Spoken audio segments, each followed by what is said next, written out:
Good morning everyone. स्वागत है आपका श्री समर्पण कैरियर इंस्टीट्यूट की ओर से संचालित की जाने वाली ऑनलाइन कक्षाओं में।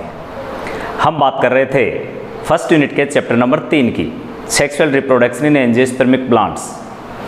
प्रीवियस वीडियो में हमारा टॉपिक था फर्टिलाइजेशन। फर्टिलाइजेशन की प्रक्रिया को हमने समझने के लिए मुख्य 5 भागों में डिवाइड कर लिया था। हमने बात की थी कि अपन 5 पॉइंटों के आधार पर फर्टिलाइजेशन की प्रक्रिया को समझेंगे, जिसमें हमने सबसे पहले परागकणों का अंकुरन, फिर उसके बाद परागनलिका की वृद्धि, फिर उसके बाद हमने परागनलिका का बीजांड और भ्रूण कोश में प्रवेश। अब तक के ये जो बिंदु हैं, ये टॉपिक हैं, हमने प्रीवियस वीडियो में पूरे कंप्लीट कर लिए। आज हम बात करने जा रहे हैं आवर्तबीजी पादपों में किस तरीके से डबल फर्टिलाइजेशन एवं ट्रिपल फ्यूजन या दोहरा निषेचन एवं त्रिक संलयन की प्रक्रिया संपन्न हो पाती है। जैसा कि अब से पहले जो एंजियोस्पर्म के बारे में हमने पढ़ा, उससे हमें पता चला कि double fertilization and triple fusion angiosperm का यूनिक फीचर है। सिर्फ और सिर्फ पादप जगत के अंदर एंजियोस्पर्म प्लांट्स का वर्ग ही ऐसा वर्ग है जिसके अंदर दोहरा निषेचन की प्रक्रिया कंप्लीट होती है। एंजियोस्पर्म के अलावा अन्य किसी भी पादपों के किसी भी वर्ग में डबल फर्टिलाइजेशन की प्रोसेस संपन्न नहीं होती। तो आज हम बात करते हैं डबल फर्टिलाइजेशन की। जैसा कि अब हमें ये भी पता है, अब से पहले हमने ये पढ़ लिया था कि जो निषेचन की प्रक्रिया संपन्न होती है वो पुष्प के मादा जननांग में संपन्न होती है। मादा जननांग का जो पुष्प का भाग है कार्पल, कार्पल का जो फूला हुआ भाग है अंडाशय, अंडाशय के अंदर पाए जाते हैं बीजांड। जैसा कि एक बार मैं क्लियर कर दूं, जैसे हमारे पास ये मादा जननांग है, ये मादा जननांग के अंदर हमारे पास वर्तिकाग्र, लंबी नली जैसी संरचना वर्तिका, और ये फूला हुआ भाग अंडाशय है। इस अंडाशय के अंदर प्लेसेंटा की सहायता से बीजांड जुड़े होते हैं। बीजांड के अंदर एक संरचना पाई जाती है जिसे एम्ब्रियो सैक या भ्रूण कोश कहा जाता है। तो जो निषेचन की प्रोसेस संपन्न होती है वो इसी भ्रूण कोश के अंदर संपन्न होती है। एंजियोस्पर्म प्लांट्स के अंदर निषेचन कहाँ संपन्न होता है? भ्रूण कोश के अंदर, हम जिसे एम्ब्रियो सैक या जिसे मादा युग्मकोद्भिद भी कहा जाता है। तो सबसे पहले हम एक एम्ब्रियो सैक की संरचना बना लेते हैं, क्योंकि हमारे को निषेचन की प्रक्रिया को समझने से के लिए ये पता होना चाहिए कि एग्जैक्ट एम्ब्रियो सैक की संरचना कैसी होती है और एम्ब्रियो सैक में निषेचन की प्रक्रिया किस तरीके से कंप्लीट हो पाती है। अगर हम बात करें एम्ब्रियो सैक की, एम्ब्रियो सैक, इसे भ्रूण कोश भी कहा जाता है भाई। इसे क्या कहा जाता है? भ्रूण कोश, भ्रूण कोश भी कहा जाता है। अगर हम इसका स्ट्रक्चर बनाना चाहें, एम्ब्रियो सैक का स्ट्रक्चर बनाना चाहें, तो हम कुछ इसका स्ट्रक्चर इस तरीके से बनाएंगे। इस तरह से एम्ब्रियो सैक की संरचना होती है। देखो, एम्ब्रियो सैक के अंदर वाला ये जो पार्ट है, ये चैलेजा की तरफ वाला भाग है। बीजांड के अंदर एम्ब्रियो सैक के 2 सिरे हमारे को स्पष्ट दिखाई देंगे। एक चैलेजा की ओर होता है और दूसरा वाला जो सिरा होता है वो किधर होता है? बीजांड द्वार की तरफ। तो ये बीजांड द्वार की ओर वाला सिरा है भाई, ये बीजांड द्वार की तरफ वाला सिरा है। एम्ब्रियो सैक का जो चैलेजा की तरफ का पार्ट होता है, चैलेजा वाले पार्ट की ओर 3 सेल्स होती हैं। चैलेजा वाले पार्ट की ओर कितनी सेल्स होती हैं? 3 सेल्स होती हैं। इन तीनों सेल्स को एंटीपोडल सेल्स कहा जाता है।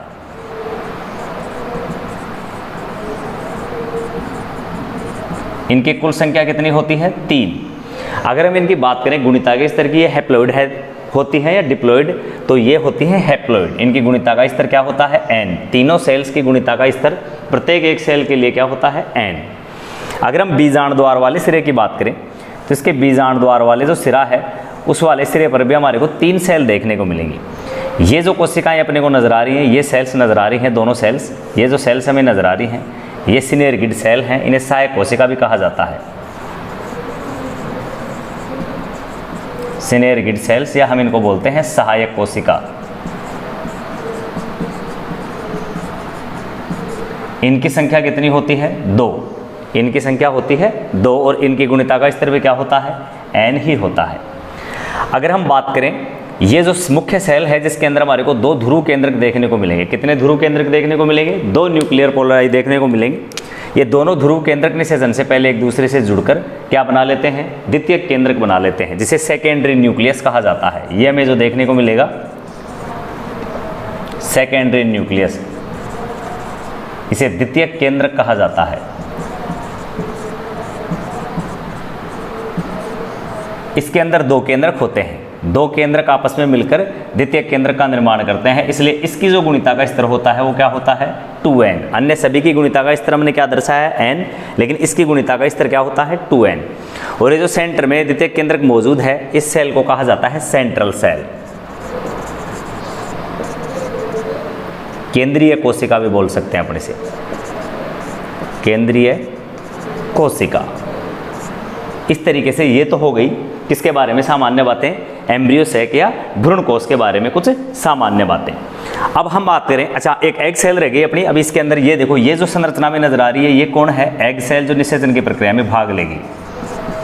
और इसकी गुणिता का स्तर भी क्या होता है भाई, n होता है। इसकी गुणिता का स्तर भी क्या होता है, n। एग सेल और बीजांड द्वार की तरफ की एग सेल और दोनों सहायक कोशिकाएं आपस में मिलकर इन तीनों कोशिकाओं के समूह को क्या कहा जाता है, अंड समुच्चय कहा जाता है। क्या कहा जाता है, अंड समुच्चय कहा जाता है।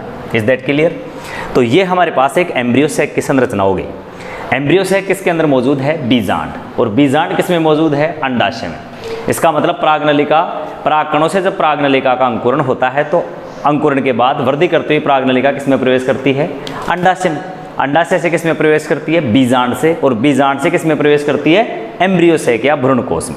तो इस तरीके से अपन ये देख सकते हैं। एक बार हम देखेंगे कि एक अंकुरित परागकण के अंदर जो परागनलिका अंकुरित होती है उसकी संरचना में किस तरीके से देखने को मिलेगी। जैसे मान लो हमारे पास ये एक अंकुरित परागनलिका है, इसको अपन क्या कह रहे हैं, अंकुरित परागनलिका कह रहे हैं। ये अंकुरित परागनलिका है, ठीक है भाई।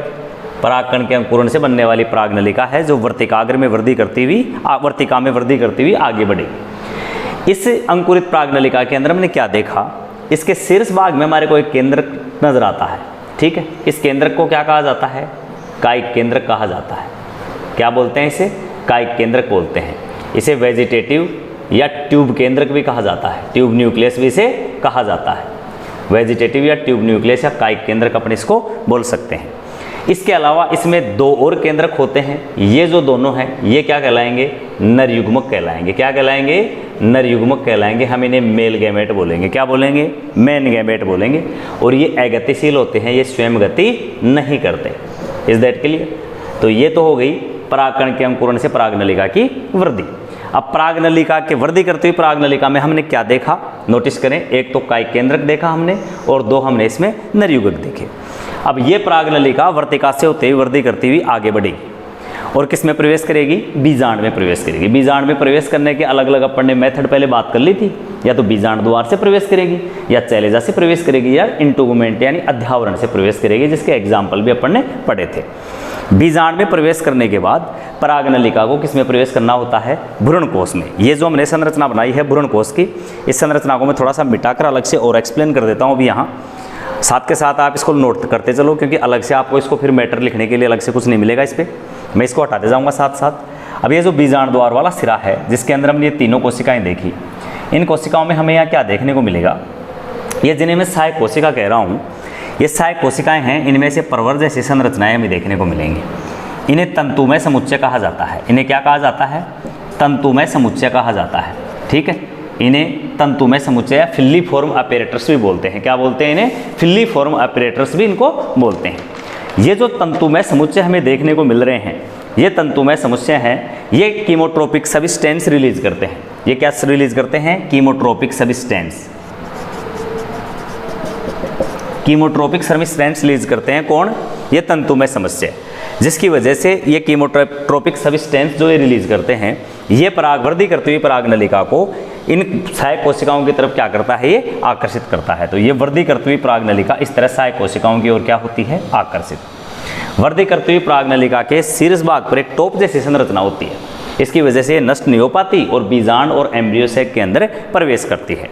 इसके अंदर ये हमने क्या बना दिया, ट्यूब केंद्रक जिसकी हमने बात की थी, और ये इसमें क्या मौजूद हैं, दो नर युग्मक मौजूद हैं। इस तरह वृद्धि करती हुई परागनलिका, एक बार फिर यहाँ देख लो, एक बार मैं यहाँ लिख देता हूँ।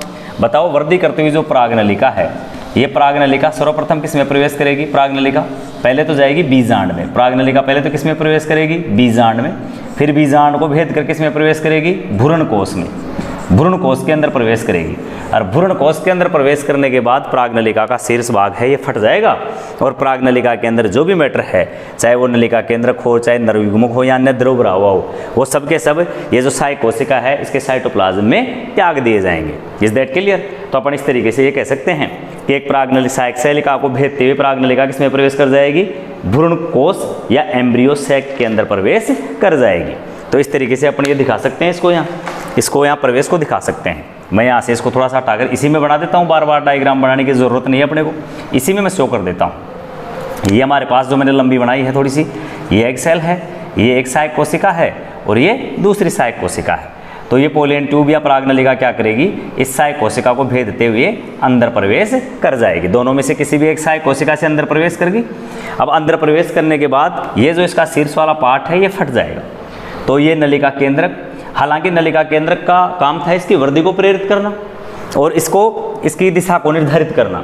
अब प्रवेश करने के बाद इस केंद्रक का काम खत्म। जो ट्यूब केंद्रक या जो वेजिटेटिव या कायिक केंद्रक है इसका कोई रोल नहीं होता, तो ये क्या हो जाता है? नष्ट हो जाता है। ये जो सहायक सेल है इसका केंद्रक भी नष्ट हो जाता है। तो यही केंद्रक नष्ट होते हुए केंद्रक हमें एक्स बॉडीज के रूप में नजर आते हैं, जिसकी हमने प्रीवियस वीडियो में बात की थी। और प्रागनलिका के अंदर भरा हुआ द्रव और ये जो नरयुग्मक हैं, ये नरयुग्मक प्रागनलिका कहाँ त्याग देती है? इस कोशिका के सहायक नष्ट होते हुए सहायक सेल के साइटोप्लाज्म में त्याग देते हैं। ठीक है। उसके बाद लगभग एक ही समय के अंदर क्या होता है?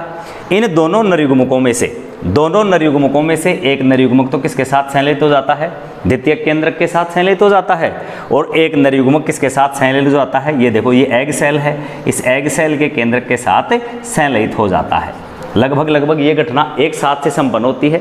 जिस टाइम द्वितीयक केंद्रक और एक नरयुग्मक संलयित हो रहा होता है, उसी के आसपास या उसी समयावधि के दौरान एग सेल का केंद्रक और दूसरा नरयुग्मक भी क्या हो रहे होते हैं? संलयित हो रहे होते हैं। इस तरह दोनों युग्मकों का क्या हो जाता है? संलयन हो जाता है। ये दोनों युग्मकों का संलयन हो गया और एक संलयन यहाँ हो गया। तो इसको अपन इस तरीके से एक्सप्लेन कर सकते हैं। मैं इसको यहाँ से हटा देता हूँ। और ये प्रागनलिका, अंकुरित प्रागनलिका हमने उसमें प्रवेश के लिए बनाई थी, इसको समझने के लिए। अब मैं इसको यहाँ से हटाकर ऐसे बता देता हूँ। इसका मतलब तो ये हुआ कि दोनों में से एक नरयुग्मक, जैसे ये एक नरयुग्मक था, ये दोनों थे, इनमें से एक नरयुग्मक किसके साथ संलयित हो गया? एग सेल के नरयुग्मक के साथ। तो अपन ये कह सकते हैं फर्स्ट नरयुग्मक या मेल गैमेट प्लस अंड कोशिका, इनके आपस में संलयित होने से क्या बन गया? जाइगोट बन गया या युग्मनज बन गया। जाइगोट या क्या बन गया? युग्मनज बन गया। ठीक है। एक नरयुग्मक जो अंदर चला गया था और एग सेल के केंद्र के संलयन से क्या बन गया? जाइगोट या युग्मनज बन गया। फर्स्ट नरयुग्मक और अंड कोशिका के संलयन की प्रक्रिया को क्या कहा जाता है? युग्मक संलयन कहा जाता है। क्या कहा जाता है? युग्मक संलयन कहा जाता है। और वास्तव में ये क्या है? ये सत्य निषेचन है। इसे क्या कहा जाता है? सत्य निषेचन भी कहा जाता है। तो एक बार तो निषेचन की प्रक्रिया ये यहाँ संपन्न हो गई। दोहरा निषेचन तभी तो बोलते हैं। एक बार निषेचन हो गया, एक निषेचन की प्रक्रिया तो ये कंप्लीट हो गई, जिसके फलस्वरूप हमारे पास क्या बन गया? युग्मनज या जाइगोट बन गया। अच्छा, दूसरी बात करें। अब दूसरा नरयुग्मक जो अंदर चला गया था वो बच गया। तो दूसरा नरयुग्मक अमीबीय गति या अन्य किसी तरीके से कहाँ पहुँच जाता है? Secondary nucleus. तो अपन ये कह सकते हैं सेकेंड नरयुग्मक या मेल गैमेट प्लस द्वितीयक केंद्रक अपन इसी को बोल रहे हैं सेकेंडरी न्यूक्लियस, द्वितीयक केंद्रक और ये एक नरयुग्मक, तीनों आपस में क्या हो जाते हैं? संलयित। इसकी गुणिता का स्तर क्या है? n। और द्वितीयक केंद्रक की गुणिता का स्तर क्या है? 2n। यहाँ पर इसकी गुणिता का स्तर क्या था? n। इसकी भी गुणिता का स्तर n और बनने वाला जाइगोट की गुणिता का स्तर क्या होगा? 2n। क्योंकि n और n दोनों नरयुग्मक आपस में मिलकर क्या बना लेते हैं? द्विगुणित जाइगोट बना लेते हैं। तो यहाँ पर एक नरयुग्मक और द्विगुणित द्वितीयक केंद्रक आपस में संलयित हो गए। इनके संलयन की प्रक्रिया को क्या कहा जाता है? ट्रिपल फ्यूजन या त्रिक संलयन कहा जाता है। क्या कहा जाता है? ट्रिपल फ्यूजन या त्रिक संलयन। ट्रिपल फ्यूजन या त्रिक संलयन। तो दूसरे निषेचन की प्रक्रिया ये यहाँ संपन्न हो रही है। ये जो यहाँ संपन्न हो रहा है निषेचन, उसे वास्तविक निषेचन, और यहाँ पर जो निषेचन हो रहा है या जो त्रिक संलयन की प्रक्रिया संपन्न हो रही है वो दूसरा निषेचन। तो इससे नरयुग्मक और द्वितीयक केंद्रक से बनने वाली रचना को क्या कहा जाता है? PEN। और ये कैसे होती है? इसकी गुणिता का स्तर होता है 3n या त्रिगुणित। अब ये PEN क्या है? Primary endosperm nucleus. क्या है ये? Primary endosperm nucleus. इसे अपन कह सकते हैं प्राथमिक भ्रूणपोष। अब ये भ्रूणपोष नहीं है, ये वह प्राथमिक भ्रूणपोष, प्राथमिक भ्रूणपोष केंद्रक, ये बन गया प्राथमिक भ्रूणपोष केंद्रक। आगे चलकर यही प्राथमिक भ्रूणपोष केंद्रक किसका निर्माण करेगा? भ्रूणपोष के लिए जिम्मेदार होगा। और ये जो सेंट्रल सेल है ये कन्वर्ट हो जाएगी और प्राइमरी एंडोस्पर्म सेल्स बना लेगी। ठीक है, जो आगे चलकर भ्रूणपोष बनेगा। और ये जो जाइगोट है, ये जाइगोट ही आगे चलकर क्या बनाएगा? एम्ब्रियो बनवा लेगा। क्या बना लेगा? एम्ब्रियो या भ्रूण बना लेगा। और प्राथमिक भ्रूणपोष केंद्रक क्या बना लेगा? भ्रूणपोष या एंडोस्पर्म बना लेगा, एंडोस्पर्म या भ्रूणपोष बनाएगा। ठीक है, और ये भ्रूणपोष का क्या काम रहेगा? इसे विकसित होते हुए या वृद्धि करते हुए भ्रूण को पोषण प्रदान करने का ये काम करेगा।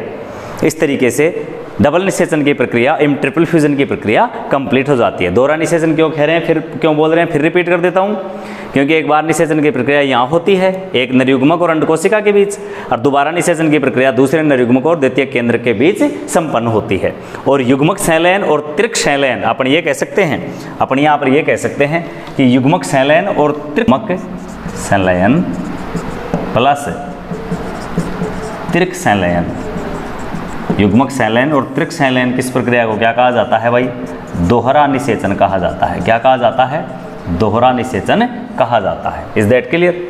और उसके बाद अगर हम बात करें कि दोहरा निषेचन के बाद जो ये भ्रूणकोष था, ये अब हमें किस तरीके का दिखाई देगा?